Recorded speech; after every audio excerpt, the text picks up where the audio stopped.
안녕하세요. 모두의 운동입니다. 분명 체중은 그대로인데 묘하게 살이 찐 느낌이 들 때가 있습니다.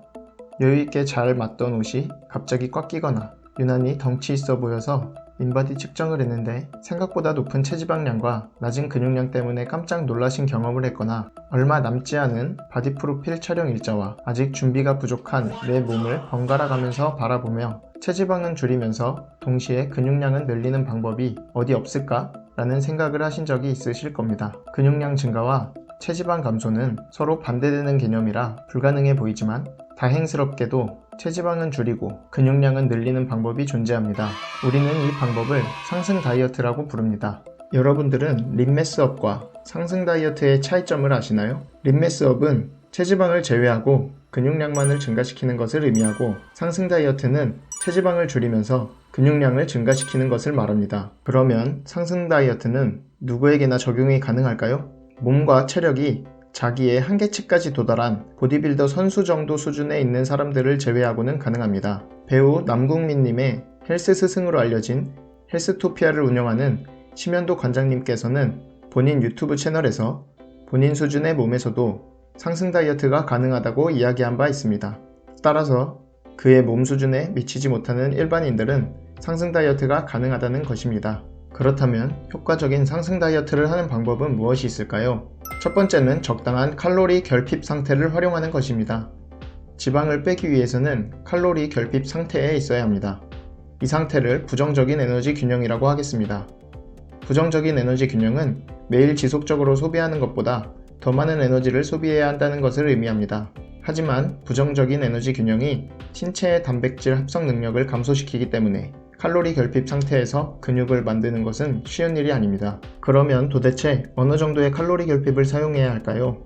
위 연구에서 24명의 엘리트 운동선수를 무작위로 느린 체중 감량 그룹과 빠른 체중 감량 그룹으로 분류했습니다. 그리고 9주 동안 두 그룹의 운동선수는 각각 0.7% 또는 1.4%의 주간 체중 감량 한계를 충족하도록 맞춤화된 식단을 따랐고 모든 선수들은 주당 4회의 저항훈련 세션을 수행했습니다. 9주가 지나고 두 그룹 모두 체중과 체지방이 감소했습니다. 그러나 느린 체중 감량 그룹만이 평균 2.1%의 제지방 체중이 증가하였습니다. 제지방 체중은 체중에서 체지방량을 제외한 값으로 제지방 체중이 늘어났다는 것은 즉 근육량이 증가했다고 볼 수 있습니다. 연구 결과에 따르면 근육량을 늘리는 동시에 지방을 줄이고 싶다면 주당 최대 체중의 0.7%를 감량하면 됩니다. 예를 들어 체중이 75kg인 경우 지방을 줄이고 근육을 만들기 위해 최대 주당 약 0.53kg을 감량하면 됩니다. 보통 사람의 경우 하루에 약 500칼로리를 줄이면 일주일에 대략 1파운드의 지방 감량이 가능합니다. 두 번째는 고단백 식단을 섭취하는 것입니다. 충분한 단백질을 섭취하는 것은 근육을 만들고 유지하는 데 정말 중요합니다. 적절한 단백질을 섭취하면 칼로리가 부족하더라도 신체의 긍정적인 질소 균형을 유지하는 데 도움이 됩니다. 또한 충분한 단백질을 섭취하면 근육이 회복되고 성장하는 데 필요한 필수 아미노산을 확보할 수 있습니다.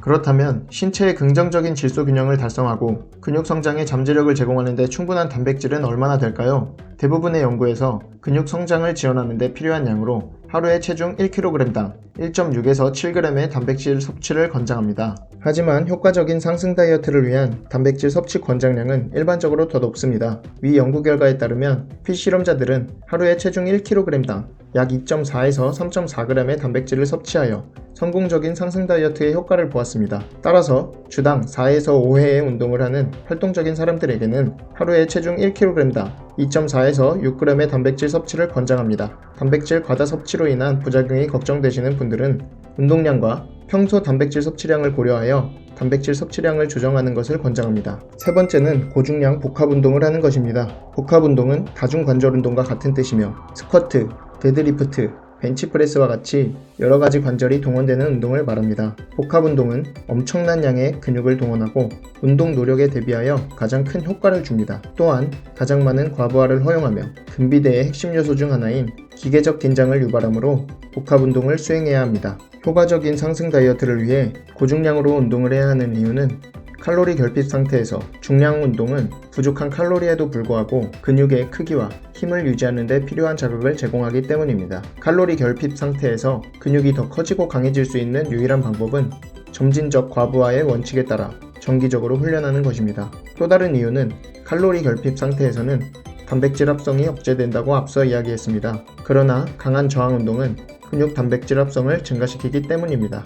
연구 결과에 따르면 더 무거운 무게로 운동하면 근육에 더 많은 양의 기계적 긴장을 가할 수 있습니다. 저중량 고반복 훈련은 근육에 더 많은 대사적 긴장을 유발하지만 기계적 긴장은 크지 않습니다. 앞서 이야기했듯이 근비대에 영향을 미치는 핵심 요소 중 하나는 기계적 긴장입니다. 또한 저중량 훈련에 비해 고중량 훈련의 근육 섬유 활성화 정도가 높습니다. 이와 같은 이유들 때문에 고중량으로 운동을 해야 합니다. 자신이 할 수 있는 최대한의 무게로 세트당 6에서 10회의 고중량 복합 운동을 주 3에서 4회 하는 것을 권장합니다. 네 번째는 충분한 수면을 취하는 것입니다. 상승 다이어트에 영향을 미치는 중요한 요소 중 하나는 수면 시간과 질입니다. 다양한 연구에 따르면 수면 부족은 호르몬 생산을 방해하여 근육 손실을 유발할 수 있습니다. 일주일간 하루에 5시간의 수면을 취한 남성의 테스토스테론 수치가 14% 감소한 것으로 나타났습니다. 또한 수면 부족은 인슐린 유사 성장인자 및 성장 호르몬을 포함하여 근육 형성과 관련된 다른 중요한 호르몬에 부정적인 영향을 미칩니다. 또한 코티솔 수치를 증가시켜 근육 성장을 더욱 방해하고 지방 저장을 촉진합니다. 그러면 얼마나 자야 충분한 수면을 취하는 것일까요? 미국 수면재단에서는 성인이 완전히 휴식을 취하기 위해 하루 7에서 9시간의 수면을 취하는 것을 권장합니다. 수면의 질을 개선하기 위한 방법은 여러 가지가 있습니다. 취침 2시간 전 멜라토닌 생성을 방해하는 블루라이트 노출을 최소화하기 위해 노트북, TV, 스마트폰 사용을 자제하는 것이 좋습니다. 따뜻한 우유, 무카페인 허브차를 마시거나 가벼운 스트레칭과 명상도 수면의 질 향상에 도움을 줍니다. 지금까지 상승 다이어트에 대하여 알아보았습니다. 정보나 지식은 머리로 이해하는 것이 아니라 행동으로 옮기고 실천해야 한다 라는 말이 있습니다. 지금부터 꾸준히 노력하면 지금보다 더 건강하고 멋진 몸을 가질 수 있습니다. 다음에 더 효과적인 운동 지식과 정보를 가지고 돌아오겠습니다. 제 영상의 정보가 도움이 되었다면 무드의 운동 채널 구독 버튼을 눌러주시기 바랍니다. 끝까지 시청해주셔서 감사합니다.